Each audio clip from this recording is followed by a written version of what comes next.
Ayérayé ọba ńlá gbé ọ̀gá nítorí ìwọ nìkan ni Ọlọ́run. Ẹni bí ìsádi wa àráwò tí wọ́n lé ikú tìpìlẹ̀ igi lẹ́yìn ọgbà wa. Àtàbàtúbú Olódùmarè gbanigbani à ń sáyà ègbè lẹ́yìn ẹni à ń dá lóró. Ògbèjà oníjàjàkẹrù ó boníjà atayé rọ bí agogo. Kábíyèsí ògo ni forúkọ rẹ fún àánú tá a rí gbà. Adúpẹ́ fún ojú rere, adúpẹ́ fún ìfẹ́ àti ààbò lórí ayé wa. Adúpẹ́ lórí gbogbo àwọn ọmọ wa, Ọlọ́run gba ọpẹ́ wa o. Adúpẹ́ fún àánú lórí àwọn ọmọ wa. Adúpẹ́ fún ìtọ́jú àti ìrànlọ́wọ́ àtìlẹ́yìn. Ògo ni forúkọ rẹ o, Ọlọ́run gba ọpẹ́ wa.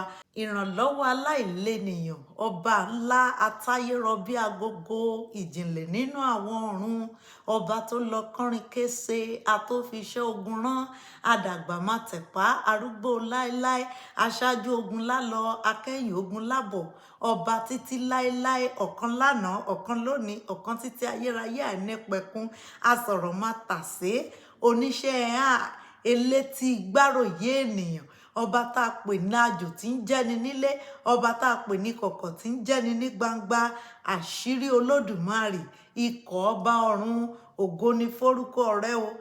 Ọlọ́run ìgbàanì, Ọlọ́run gba ọpẹ́ wa.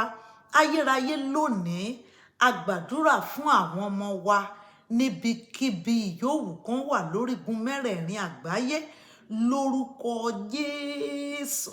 Àtèmi àtiwọ lórí àwọn ọmọ yẹn a ò ní gbèrè ìtìjú lórúkọ Jésù. Mo gbàdúrà níbi gbogbo tí àwọn ọmọ wa wà, ọfà ayé ò ní bà wọ́n lórúkọ Jésù. Mo ní ọfà ìpọ́njú ò ní bà wọ́n ọmọ wa lórúkọ Jésù. Ọfà ikú ò ní bà wọ́n ọmọ wa, ọfà ìṣòro ò ní bà wọ́n ọmọ wa, ọfà ìbànújẹ́ ò ní bà wọ́n ọmọ wa lábẹ́ bó ti wù kórí lórúkọ Jésù.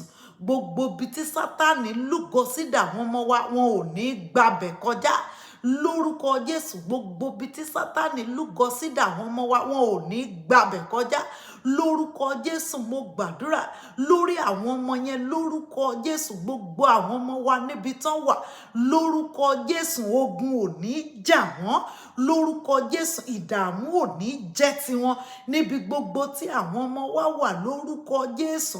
A ò ní kéde ikú wọn lórúkọ Jésù. Níbi gbogbo táwọn ọmọ wa wà lórúkọ Jésù, àìsàn ò ní ṣe wọ́n lórúkọ Jésù. Ọwọ́ ikú ò ní bà wọ́n lórúkọ Jésù. Wọn ò ní ṣe déédé àkóbá lórúkọ Jésù. Wọn ò ní ṣe déédé ọ̀ràn lórúkọ Jésù. Mo súre níbi gbogbo táwọn ọmọ wa wà lórúkọ Jésù. Orí wọn ò ní burú lórúkọ Jésù. Ìṣẹ̀dá wọn ò ní gbàbọ̀dẹ̀ orúkọ Jésù. Níbi gbogbo táwọn ọmọ wa bá dé dúró, ọ̀run á gbabẹ̀ fún wọn lórúkọ Jésù. Àwọn ọmọ wa wọn ò ní ṣàṣetì lórúkọ Jésù. Àṣetì ò ní jẹ́ tiwọn, ìdààmú ò ní jẹ́ tàwọn ọmọ wa lórúkọ Jésù. Níbi gbogbo tí wọ́n bá dé dúró, ìbùkún Ọlọ́run kò ní tàsé wọn lórúkọ Jésù. Mo ní àánú Ọlọ́run kò ní fi wọ́n sílẹ̀ lórúkọ Jésù. Ọfà ikú kò ní bá àwọn ọmọ wa lórúkọ Jésù. Ọmọ aráyé kò ní dẹ̀mí àwọn ọmọ wa légbodò lórúkọ Jésù. Ààbò ọ̀gá ògo Olódùmarè kó dájú lórí àwọn ọmọ wa. Ọlọ́run fúnra rẹ̀ kó bá wa kó wọn sí ìpamọ́ o lórúkọ Jésù. Mo ní ọ̀run kó bá wa ká àwọn ọmọ yẹn sí ìpamọ́ orúkọ Jésù. Lórí àwọn ọmọ yìí mo gbàdúrà lórúkọ Jésù. A ò ní faṣọ ọ̀fọ̀ ká wa mọ́lé o lórúkọ Jésù. Mo ní a ò ní fi bàtà ọ̀fọ̀ ká wa mọ́lé lórí àwọn ọmọ wa lórúkọ Jésù. Ọ̀gá ògo kó tọ́jú wọn, Ọlọ́run àánú kó bá wa dúró tì wọ́n lórúkọ Jésù. Mo gbàdúrà orúkọ Jésù lórí gbogbo àwọn ọmọ wa, àtọkùnrin àtobìnrin àtọmọdé àtàgbàlagbà lórúkọ Jésù. A ò ní sun ẹkún lórí ọmọ lórúkọ Jésù. Bó ti wù ká dàgbà tó láyé orúkọ Jésù, a ò ní mọ sàré ọmọ lórúkọ Jésù. Mo ní a ò ní fojú sunkún ọmọ. Àwọn ọmọ wa lórúkọ Jésù wọn ò ní rìn sí bèbè ikú lórúkọ Jésù. Mo ní wọn ò ní rìn sí bèbè ikú. Ààbò ọ̀gá ògo yóò máa bá wọn lọ orúkọ Jésù. Ààbò Olódùmarè yóò máa bá wọn lọ. Mo gbàdúrà lórúkọ Jésù. Àwọn ọmọ wa wọn ò ní ṣì jẹ, wọn ò ní ṣì mu, wọn ò ní ṣìlẹ̀tẹ̀, wọn ò ní ṣọ̀rọ̀ sọ lórúkọ Jésù. ọlọ́run àánú yóò máa darí wọn lórúkọ Jésù.